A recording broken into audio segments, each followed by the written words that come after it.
Well, hello, I am Matt Williamson. This episode is brought to you by Live Casino, as always. Folks, football season is here, and Live Casino is where FanDuel Sportsbook, America's #1 sporting app, comes to life. Step up and place your bets as our self-service kiosks or with a sportsbook representative. Then cheer on your team and catch every heart-pounding moment of action on our huge 40-foot video wall. Bet, watch, and win at Live Casino Pittsburgh, Route 30 at the Westmoreland Mall. Gambling problem? Call 1-800-GAMBLER. And Friday podcast, second half of the season starting. I'm optimistic. I know that I'm in the minority about this team. I've told you guys a million times. I very much think the second half of the season is going to go much better than the first half of the season. It was just a brutal schedule, and frankly, they weren't good enough either. I get that. But I do think that the second half of the season will bring some optimism around this team, starting this week against a battered Saints team coming here. Short week, a lot of injuries on Monday night. Steelers are very, very healthy. I absolutely expect Watt to play. I absolutely expect KZ to play. Boswell will be missed, but other than that, I think they'll be basically at full health. William Jackson is one that worries me a little bit if he'll play or not, because he popped up on the report earlier this week. I thought they'd plug him in at probably the left corner and just be done. Hope that project doesn't go awry because of injuries, age, whatever. But that's one thing I'm keeping my eye on. But talking about this game in particular, first half we'll talk about when Saints have the ball. Second half we'll talk about when Steelers have the ball. But I do think that rest, freshness, home versus away, coming off a bye. I told you guys yesterday, Coach Tomlin's got a great record coming off byes. Being at home, short week for the Saints, the injuries the Saints are dealing with. I think that to me, that's maybe the biggest factor of this game is if we were looking at this from a Saints perspective, I think you'd look at it and be like, this isn't a great matchup for us at the moment, the way we're currently constructed and how battered we are, and they could really use a bye. So that's a huge key to this game, as are turnovers. The Steelers turned the ball over too much. A lot of that is Pickett. We know that. I'm not sure that's going to... Well, quick note on that. I think Pickett is not too aggressive with the football in terms of going to throw 30 picks a year type of guy. I think he's been unlucky this year. I think he's still very much learning. And when I say unlucky, I mean no dropped interceptions. Every mistake he's made, he is paid for, which doesn't keep it, doesn't stay at that pace in the NFL. Every, quote, turnover-worthy play he's made, the ball has been turned over. Again, usually you don't get 100% clip on those type of things. So he's been unlucky in that regard. But he also needs to get better in understanding where I can put the football, where I can't. And I think that will be coming. We'll see. The Steelers also have done a terrible job of catching interceptions. I think things like that are bound to come back to the mean. And, turnovers have been a huge key for the Steelers. It's been a big problem more and more as the season's gone on. However, nobody's had more turnover problems than the Saints. The Steelers 2 weeks ago played the team that was best in the league in turnover differential. Now they play the team that's worst in the league in turnover differential. And it's not all first 3 weeks of the year, Jameis Winston chucking and ducking and throwing picks left and right. No, it's been a collective effort. And so turnover differential will be the biggest stat of this game.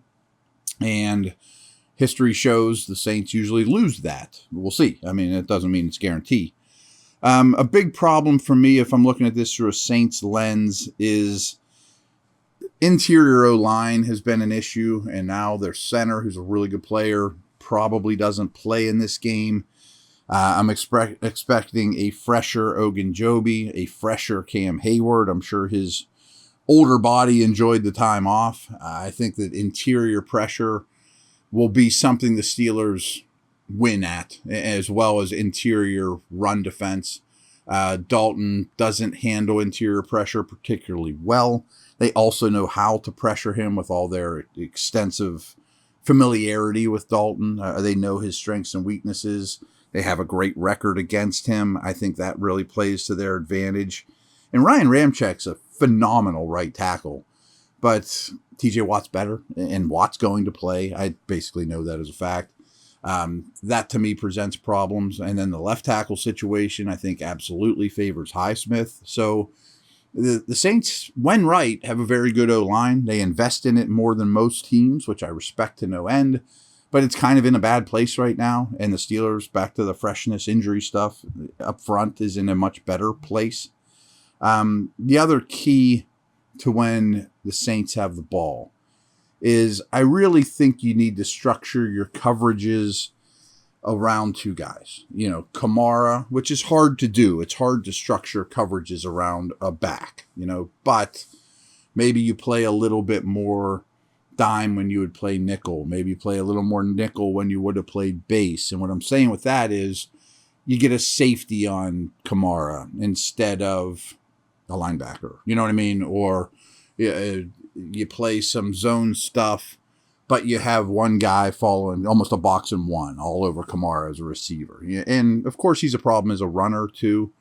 But Kamara and Olave, to me, are just such a huge portion of this offense that if the Traquan Smiths and frankly even the Taysom Hills beat you with big games and big plays because you leave guys on them one-on-one, so be it. But I want their lesser players to be the difference makers in this game more than Olave, who I would expect, I don't say he gets doubled, but I think that you jam him at the line and some help over the top, that type of thing. I just don't want Kamara and Olave to put up massive fantasy numbers and win this game for you. I mean, that would be my biggest strategy defensively, as well as knowing how to disrupt Dalton and his tendencies and all those things as well.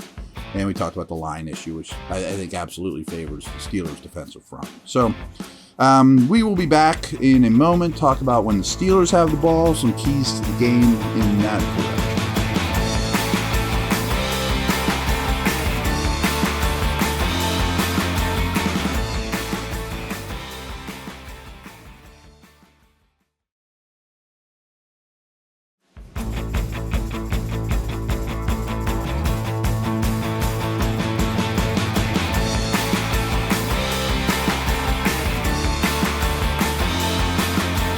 Kind of talked about this earlier with the turnover stuff, but all of Kenny Pickett's numbers basically are at the bottom of the league. We talked about that yesterday, my deep dive, geeky Williamson number stuff, Matt stats.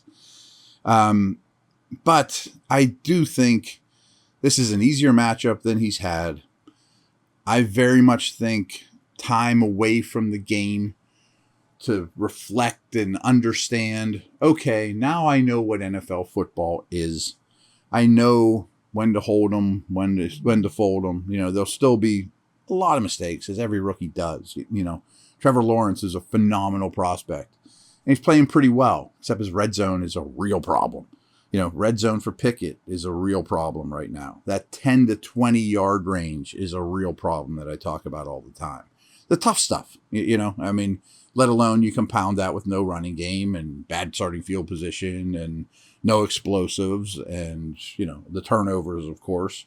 So he's had a real tough go of it. But I do think his mental makeup, who he is as a person, will be fine with that. I don't think you're going to break him because it's, been too hard and you're going to ruin your young quarterback. I've heard some of that talk. I think they wouldn't have taken him if they thought any of those type of things, nor would the intel from the Panthers and Pitt Panthers have been, anything of that regard. I mean, this team values mental toughness a lot.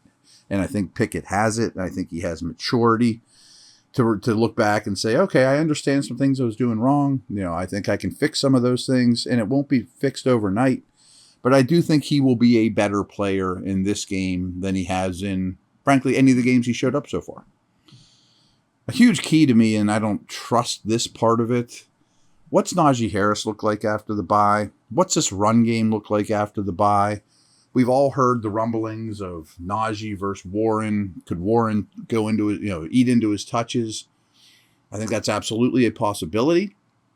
I'm just curious how that pans out. Does Najee look like last year's Najee after a bye? Does he move a little bit better? Does he also, I mean, he's also a high character guy, extreme work ethic guy. Does he use this bye to reflect and be like, man, I'm not proud of the tape I put out there. I'm dancing too much. I'm playing like a little back. I can't continue to do that. I'm too proud. I'm too good a football player to continue down that road. I think that's possible. By no means do I think, wow, Steelers found a run game. I don't think that's going to happen all year. I just don't. But I am very curious what the run game looks like. And if Harris really struggles through the first half, I do expect him to have a pretty short leash. I mean, I still think it's his job, but I think his leash is a little shorter, that's for sure. There are a couple players to really pay attention to. I'm sure you know some of these names on the Saints defense, but they have some stars. Cameron Jordan, like if you guys were Saints fans, you'd love Cameron Jordan like you love Cam Hayward. He's an all-time great Saint leader. I think he was up for Man of the Year. I mean, those type of things. Versatile, tough as can be, can line up inside and handle himself, can line up on the edge. He's not quite as big as Hayward, but more of a big 4-3 defensive end. I don't think he's going to the Hall of Fame, but he's had a lot of success. Again, like he'll be in the Saints Ring of Honor. And maybe he's slightly declining, but he's still a tremendous player and one of the straws that stirs the drink. I talked about Demario Davis. I adore this player. I mean, I think he's a top 5 linebacker. Big, fast, physical, blitzer, between the tackle thumper, but the speed to go outside, good in coverage despite his size and physicality. One of the most underrated players in the entire league. I don't know while I'm recording this, noonish on Thursday to pull back the curtain, if Lattimore is going to play or not. He's far and away their best corner. I told you guys yesterday that they've been going through corners like crazy. A ton of guys have played meaningful snaps for them at corner. Lattimore's far and away their best guy. They don't usually travel him. I mean, it'll be a left-right situation.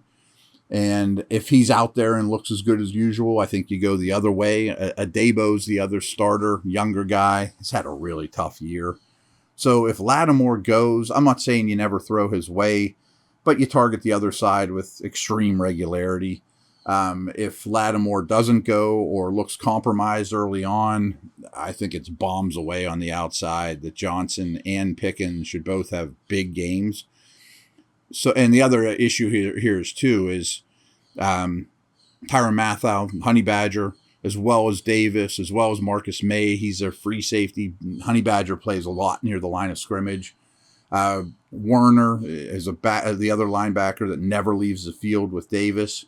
The reason I mention those 4 safety linebackers is this is absolutely one of the best teams in the league defending the tight end. And Claypool's gone as a middle of the field player. I think Freiermuth's usage is going to spike, but this might not be his home run game. Werner probably won't play. But the combination of the Honey Badger, who flies all over the field and also is a good leader and, very accomplished career, as you guys know, as well as those linebackers, could be tough sledding. So I really want to see Kenny's proficiency outside the number. And I hope it's numbers. I hope it's just not a lot of damn go balls. I want comebacks and out routes and posts and, a wider variety of outside the numbers, route tree.